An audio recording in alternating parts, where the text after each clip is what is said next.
The neoconservative movement took place in the 1980s. Ever since the 1960s, the liberals have been taking many steps forward, beginning with civil rights, going on to the 1960s with anti-war and military protests, which eventually turned into counterculture, and Americans began overindulging.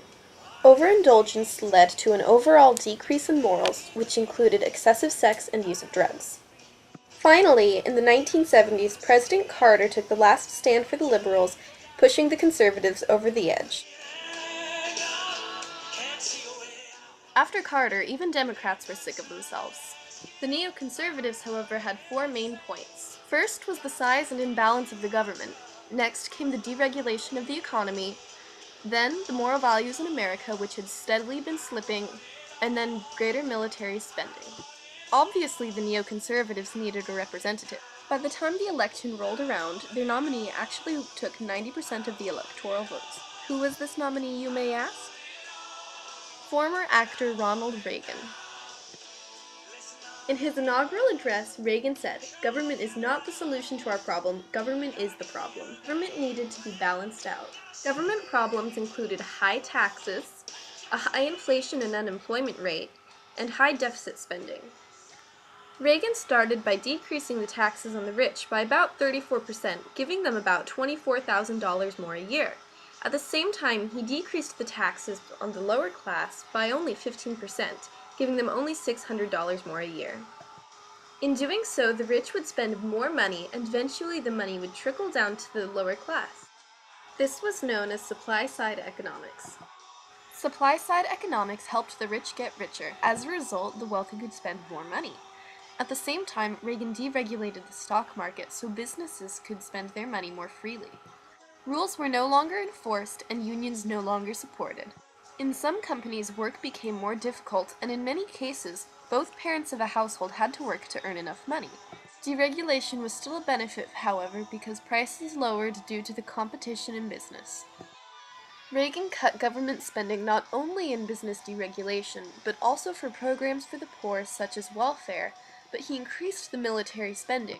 The money spent in military well made up for the programs he cut. Communism wasn't Reagan's only problem during his presidency. Military involvement in the Middle East included Israel, Iran, and Lebanon. Israeli conflicts with Lebanon led Reagan to choose to send U.S. Marines into Lebanon. While they were there, many Americans were reminded of Vietnam. A suicide bomber ran into U.S. Marine barracks, killing 200 Marines. Reagan now required that three objectives be met before America interfered with other countries. Number 1, clear objectives. Number 2 was public support, and number 3 was, if they were going to go anywhere, they needed the arms to win. Later, Iranians went into Lebanon and captured U.S. embassy hostages. Reagan stated America would not deal with terrorists and encouraged other countries to do the same. Reagan also dealt with countries in Central America and in the Caribbean, which included Panama, Nicaragua, Grenada, and El Salvador. Most of his efforts were focused in Nicaragua, where the Sandistas, the left wing, were fighting against the Contras, the right wing. Reagan wanted to support the Contras, saying they were like America's founding father. However, Americans decided they wanted no involvement with Nicaragua, whether it be funded with money or by military. Reagan claimed he was neither helping the Contras nor dealing with the terrorists, but in reality his administration was selling missiles. Missiles would be given to Israel to sell to Iran, and the money would be given to Israel, who would send the money to the Contras.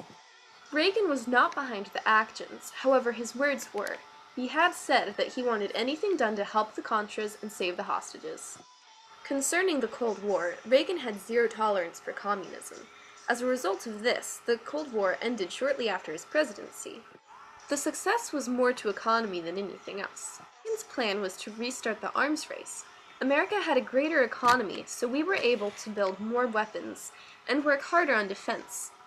If Russia wanted to keep up with us, they would have had to crash their economy. Reagan once joked, "My fellow Americans, I'm pleased to tell you today that I've signed legislation that will outlaw Russia forever. Bombing begins in 5 minutes." Over time, however, Reagan came to terms with Premier Gorbachev. Gorbachev was not the typical communist. In fact, he banned the Communist Party from having a part in government. Gorbachev then resigned, and 14 non-Russian republics left the Soviet Union. In its place was the Commonwealth of Independent States, led by President Boris Yeltsin. Back at home, the neoconservatives were exercising their place as the moral majority. There were several domestic issues in America, one of which was the discovery of AIDS in America. The first case of AIDS was found in a young gay man. The AIDS spread among his group of friends who were gay, and also drug users who shared needles. AIDS is shared through unprotected sex, sharing needles, and mother-to-child conception. AIDS was named in 1982. AIDS stands for Acquired Immune Deficiency Syndrome. It comes from HIV, which stands for Human Immunodeficiency Virus. There are many symptoms for HIV and AIDS, some of which include extreme fatigue and weight loss, persisting swollen glands, purple spots, and mental deterioration, such as forgetting often. Not all signs of HIV and AIDS are visible. Seeing as AIDS came from immoral activities, not much time was spent from the government in order to find cures or ways to prevent the disease. Many lives were lost as a result. Other issues, such as family values, had more weight to the conservatives. The 50s family value had disappeared, leaving mostly angry and angsty teens. In addition, women were fighting for abortion rights. Women felt it was their choice as the mother, but most conservatives saw it as murder. One of the biggest issues neoconservatives had with America was the reverse discrimination. They felt discrimination had gone too far because minorities were getting advantages simply because they were the minorities. For many conservatives, it was just a different type of racial profiling. Whether people agree with him or not, Reagan did a lot of good for America. His Reaganomics policy actually helped the stock market quite a bit. And while not all of America's moral problems were solved, at least reverse discrimination was taken care of a little bit. Considering his foreign affairs, he did make a few mistakes. Still, Reagan gets much of the credit for the ending of the Cold War, and therefore bringing about more peace. While Reagan did a lot of oppressing for the liberals, he did a world of good for the Republicans, who were pretty happy about what he did. The neoconservatives will always be remembered for the things they did.